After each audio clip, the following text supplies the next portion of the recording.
ঢাকায় সিনেমা শীর্ষনায়ক শাকিব খান তার অভিনয় জীবনে 25 বছর পূর্ণ করেছেন গত মঙ্গলবার। আর এই বিশেষ এদিনে প্রকাশ্যে এসেছে তার নতুন সিনেমা তুফান ছবির প্রথম গান লাগে উড়োধরা। গানটি প্রকাশের সঙ্গে সঙ্গে শাকিব ভক্তরা এটি লুফে নিয়েছে। অন্তর্জালে মুক্তি পাওয়া 3.25 মিনিটের গানে নেচে গিয়ে মাত করেছেন শাকিব খান ও পশ্চিমবঙ্গের অভিনেত্রী মিমি চক্রবর্তী। সঙ্গে দেখা মিলল গানের সঙ্গীত পরিচালক প্রীতম হাসানের এবং শেষ দৃশ্যে কাট নিয়ে হাজির হয়েছেন স্বয়ং পরিচালক রায়হান রাফি। গানে দেখা যাচ্ছে রাতের জমকালো পার্টিতে নাচছেন শাকিব খান ও কলকাতার অভিনেত্রী মিমি চক্রবর্তী। লাগে উড়োধরা গানের কথা লিখেছেন রাসেল মাহমুদ ও শরীফ উদ্দিন। গানটি গেয়েছেন প্রীতম হাসান এবং কলকাতার শিল্পী অন্তরা রায়। সঙ্গীত আয়োজন করেছেন প্রীতম হাসান ও রাজ্জাক দেওয়ান। সিনেমাটি চলতি বছরের আসন্ন ঈদুল আজহায় মুক্তি পাবে প্রেক্ষাগৃহে। নির্মাতা রায়হান রাফি পরিচালিত এই সিনেমায় কেন্দ্রীয় চরিত্রে অভিনয় করেছেন শাকিব খান।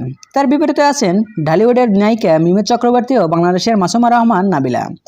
সো ভিউয়ার্স, দেখা যাক কত বড় বিগ ধামাকা আনতে পারে সিনেমাটি। আর হ্যাঁ, বিনোদন জগতের সকল ভিডিও পেতে চ্যানেলটি সাবস্ক্রাইব করুন। ধন্যবাদ।